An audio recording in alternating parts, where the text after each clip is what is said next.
Hello, good morning, good evening. This is a commentary presentation based on Benjamin Edelman's and Damien Geradin's article, Spontaneous Deregulation, published by the Harvard Business Review in April 2016. In essence, the literature discusses the problem with digital disruptors' habit of sidestepping laws and regulations that appear to preclude their business model, which restrict incumbent players the ability to compete. So the literature also crafted strategic options in response to this problem, which we will cover in this brief presentation. So what is spontaneous deregulation? So Edelman and Geradin defined spontaneous deregulation as rule flouting phenomenon where disruptors see many of the existing rules as unwanted holdovers from a bygone era. So perhaps we can use Uber as an example in understanding this phenomenon. Spontaneous deregulation occurs when innovation in technology or strategy overtakes the rate of regulation. So the laws that govern an industry or sector became obsolete or inapplicable to the company because it is too new, so to speak. Spontaneous deregulation is where the regulation occurs without a decision from regulators. So this can happen when a sector has been disrupted faster or changed more radically than regulators could have anticipated, meaning no regulation yet applies to that company. Uber has done this to the taxi industry by creating model where they aren't responsible for the upkeep of the vehicles nor for putting drivers through background checks or tests. By acting as a conduit between consumer and supplier, Uber can operate at a lower cost. This means they can undercut the rest of the industry and generate higher profits at the same time. Uber is radically different from the traditional taxi company business structure, so established regulation cannot be applied. Spontaneous deregulation is happening increasingly rapidly and can sometimes be problematic. So listed here are some of other examples of today's successful platforms in different industries. I would like to highlight Facebook and Airbnb. By the way, this is not included in the article, but I believe it's a good example. Facebook.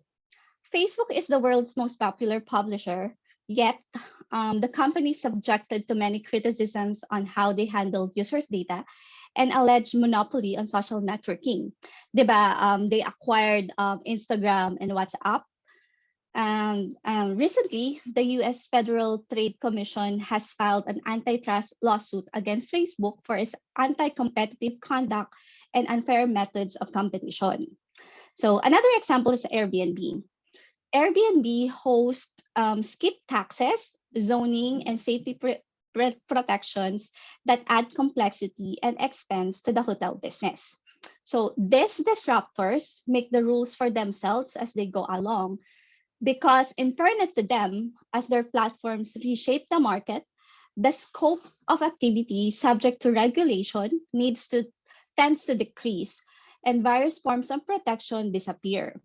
So these companies operate in industrial areas of law because they present new and fundamentally different issues that were not foreseen when the government statutes and regulations were enacted. Therefore, it is important for us to assess the threat of this spontaneous private deregulation. So you may be more vulnerable than you think. In many situations, the threat comes from innovators that find ways to leverage the underused capabilities or assets of private individuals. Realizing but lower costs and greater flexibility in the past, successful companies could satisfy customers by combining specialized equipment with staff trained and supervision. But many private individuals, like we do, Also have assets like cars and spare rooms, which with the aid of tech-enabled platforms such as Uber and Air or and Airbnb, we can be profitable on our own in our own time, and we can be our own bosses. So many of the skills traditionally learned from employers can now be taught through software supplemented with training videos and other limited guidance. Um, Not in the article, but also a good example is Robinhood and TurboTax.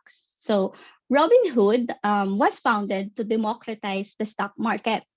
So instead of having a trader company, you can personally buy and sell stocks. Another example is TurboTax. So, well, I recently filed for my tax refund by the app, and before I employed the help of EY to prepare my taxes, but now I was able to do it on my own.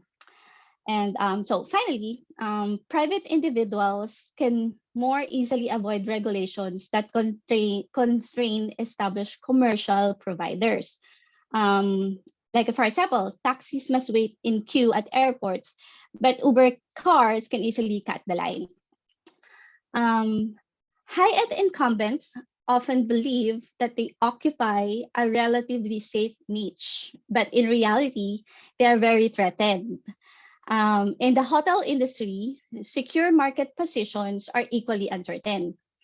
In the article, it is mentioned that Four Seasons hotels might think it's in a different league from properties on Airbnb, but apparently Airbnb now offers an amazing array of deluxe options. So you can see several hundreds of listings in New York. They are priced above 500 per night, so including penthouses and suites that easily match the luxury hotel accommodations. So, in order for us to figure out whether our industry and company are vulnerable, we should ask ourselves the following questions. Are consumers being unnecessarily protected? Can your business practices be codified? Do the regulations protect third parties? Are consumers being unnecessarily protected? Many industries require that providers be licensed to operate. In most cases, these requirements are intended to safeguard consumers by providing some degree of quality assurance, even if they also end up shielding incumbents from competition. But many successful new platforms simply ignore the legal requirements. And how do they get away with it? So, by claiming that their platform offers an alternative, possibly superior protection mechanism, such as an online reputation system. So, in case of Uber, passengers can rate Uber's drivers and customers can check a driver's rating before accepting the service. So, since drivers are operating on their own vehicles, they have a direct incentive to keep the cars in good condition. Likewise, passengers can also alert others by giving negative rating if they notice any safety hazards. So although this approach is far from perfection, so licensing isn't necessarily more assuring. Licensed operated taxi cabs oftentimes cut vehicle maintenance as well as cleanliness. Formal regulation of many company or many other service providers may be equally unnecessary. So the public's comfort in using unlicensed compet- competitors depend on consumers' ability to detect substandard service and their willingness to bear the cost if the service disappoints. Yes, serious problems have been reported with some Uber drivers and Airbnb hosts, but dangers can also exist in taxis and hotels. And it is in the hands of the consumer to figure out where the risk is greatest. So, if the need for protection is relatively low and customers can easily acquire relative knowledge, then the industry is vulnerable to a platform that pushes past regulation. So the vulnerability in particularly acute if the regulatory system has created an oligopoly, so protecting license holders from price competition and the need to be responsive to certain customer concerns. Oh, can your business practices be codified? Um, Incumbent firms typically have processes for assuring quality, most notably through the selection and training of employees. For example, hotel chains ensure that the rooms are clean and spotless by training and supervising the housekeeping staff. Another example is in real estate. So, an individual needs to pass certain exams and needs to be trained about home buying process and property regulations to become an agent. They can't just simply sell houses. So, yeah, so in many cases, the law mandates that workers complete certain courses and demonstrate certain competencies. Of course, this knowledge involved in this training can be codified. So, as more people get access to this information, ordinary consumers are increasingly able to perform many of the routine practices that were previously reserved for regulated firms and specialists. So, this advance draws partly on a culture of self help. So why call a registered plumber to fix your water purifier, or why ask them to fix it for you if you can do it by just watching a free online video on YouTube or TikTok? You can do it by yourself, or maybe have a friend take care of it for far less cheaper. The threat of spontaneous deregulation is compounded when software platforms reduce the quality and reliability gap between casual providers and firms employing licensed professionals. So, for example, in London, so black cab taxi drivers are famous because of their unrivaled command on the city's geography. So acquiring that in-depth knowledge required intensive training. But now, since we have Google Maps, it can easily guide us, or it can easily take us anywhere. So similarly, some consumers and small businesses have found that tools like QuickBooks and TurboTax, they offer an attractive substitute to formal accounting training. So, like what I mentioned earlier, so with my personal experience, I was able to file my taxes without any help from an accountant. So, thanks to these digital tools, right? Yep. So, do the regulations protect third parties? So many regulations are imposed on businesses to ensure the welfare of other parties besides customers. So, for example, power companies, they must avoid excessive pollution, not solely for the good of their customers, but also because air quality affects everyone. Typically, the cost of meeting regulations get passed on each firm's respective customers. But companies that are subject to those regulations are vulnerable to competition from platforms that facilitates less accountable relationships. Often, when a platform coordinates hundreds or thousands of casual providers, it becomes unclear just who is harming the third parties or how existing rules apply to the web of relationships. For example, a city may require special fire safety equipment for commercial real estate and short term rentals. So, um, for Airbnb, who is responsible for ensuring the installation of such equipment? Is it the Airbnb, its host, both, or neither? So, this ambiguity enables both parties to avoid investing in fire safety measures and to pass on their saving to customers via lower prices. In return, plenty of customers are happy to accept these trade offs, but third parties affected by fire in case they are not able to make a choice.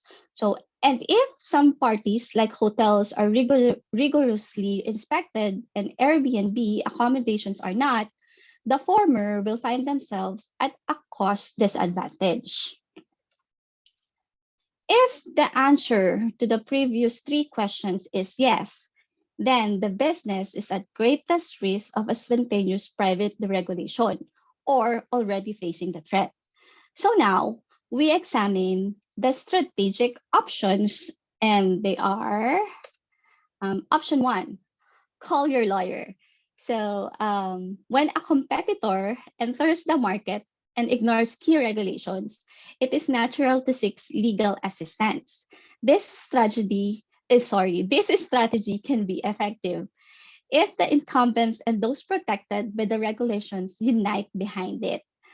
Copyright issues, for example, in 1999, copyright holders began to sue software companies that were facilitating copyright infringement, and their litigation successes compelled the shutdown of Napster. So Napster was a peer-to-peer file sharing application with an emphasis on digital audio file distribution. So Napster was forced to shut down in 2001. They managed to recover, however, and now they are a music streaming site where users pay monthly to access and stream songs legally. Calling your lawyer. In this case, if you're watching Suit, my favorite character is Mike and Harvey. So this calling your lawyer as a strategy has limitations. So as you can see in the Suits, um, like the TV show, so legal action can be slow, costly, and unpredictable. Moreover, courts often take a dim view of competitors seeking to enforce regulations, finding that only regulators have the authority to do so. There is another key drawback to filing suit. Legal action assumes that laws will remain as they are. But if consumers embrace an entrance approach, laws may change rapidly. Upstarts have discovered the power of mobilizing their users to influence regulators. For example, again, Uber. Uber has encouraged its passengers to contact regulators in cities where its service has been banned or is at risk of being banned. In contrast, an incumbent usually lacks popular support when seeking to maintain the status quo. Option two, embrace aspects of the new model. For an incumbent facing a creative entrant, a natural starting point is to adopt the best aspects of the competitor's approach, which is a promising way to neutralize new rivals and remain viable. For example, Napster. Napster came on the scene with music that was usually copyright infringing, but the service real value lay in its ability to provide songs nearly instantly to any device. In contrast, early online music sales platforms need a multi-step purchase process and then delivered files encrypted with digital rights management technology to its customers. This meant that the files could be played only on compatible devices, and the music was often difficult to transfer if a consumer changed devices. So this probably pushed consumers into piracy more. So facing competition from copyright infringement and pressure from e-retailers, music resellers ultimately embrace unencrypted files that widen consumers' options. Similarly, Uber and Lyft attracted customers with user-friendly platforms, providing quick and reliable service. To stay in the game, taxi operators in most cities launched their own applications and made efforts to improve service quality. So they also now have web and app-based ordering system. Nonetheless, copying the entrance strategy can be tough to put into practice, and moreover, incomplete efforts to adopt a new model may be tragically ineffective. So consider a taxi fleet operator concerned about competition from app-based transportation services like Uber. So Uber has cost advantage because it doesn't have operating licenses. It forgoes commercial vehicle registration and insurance, and sidesteps the driver verification that many cities requires of taxis. So in effect, so Uber still has an advantage over the regular taxi. Option three, play to your strengths. So new platforms offer some benefits, but there are also downsides. For example, novice driver rely heavily on using Google Maps or Waze. They won't know shortcuts commonly used by experienced taxi drivers. And an Airbnb stay may give guests an authentic taste of local culture. However, a delayed flight might complicate meeting the host. So unlike the convenience of a hotel front desk, which is open around the clock. So incumbents should remind consumers of the advantages they offer. For the right customers in the right circumstances, the message may resonate. So in my personal preference, so between Airbnb and like a hotel, so if I'm going to Disney, I'll probably prefer a hotel accommodation with free breakfast because food in Disneyland or Disney World are very expensive. So I might stuff myself during breakfast. So a hotel with free breakfast is more appealing to me than an Airbnb. Okay, so a big challenge for many incumbents is that when customers assess available options, they often pay no attention to the potential for anticipated problems. For sure, the consequences of not having a fire escape in your Airbnb room or being driven by a bad Uber driver can be severe, but rare is the consumer who actually considers the probabilities, let alone the possibilities that it might happen. So option four, this is the last option. So bow to the inevitable. So a classic example of a spontaneous private regulation is Google's YouTube. So it hosted copyright infringing videos uploaded by the users. Fast forward a few years, record company executives found themselves up against a wall in their negotiations with YouTube. They ultimately accepted modest royalties to avoid piracy. So because piracy, it will pay them nothing, right? So no one faults them for choosing the former, but it was a painful outcome for record companies as it left them with a small fraction of their prior revenue. So their experience illustrates the potential for losses when firms are too slow to respond to changing conditions, both in law and in practice. So still, if spontaneous private regulation is unavoidable and the prior options offer little promise, the best response may well be an early voluntary dissolution. Um, so, for example, if you were holding taxi medallions or taxi licenses, you might prefer to sell them and cut your losses early on because the alternative could still be worse, right? So, indeed, several taxi fleets attributed their recent bankruptcies due to competition from Uber. Ceasing operation is, of course, not the preferred strategy, but it's far better for threatened companies to address their vulnerabilities early on. Accepting and planning for the inevitable may be the best and least expensive response in an industry whose changing norms and sources of competitive advantage have made a company's asset a capability, like a redundant capability, sorry. So, in summary, innovative new platforms sidestep regulations that load costs onto incumbent players and restrict their ability to compete. Regulations may be excessive or obsolete, protecting consumers against low probability risks. In such situations, the case for respecting the rules is weakened. Another factor is that the authorities may be slow to enforce regulations, leaving incumbents subject to rules that entrants avoid. Incumbent firms have four options. So they can take legal actions to try to get the current laws enforced.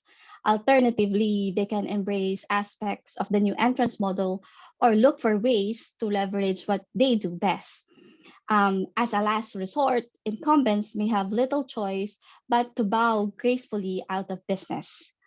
Uh, Technological innovation makes it possible for software application to carry out increasingly complex tasks, and two-sided platforms that connects casual providers with customers are well positioned to leapfrog traditional incumbent firms. In order to survive, incumbents in industries that are vulnerable to software platforms must adopt modern tools and play to their own strengths.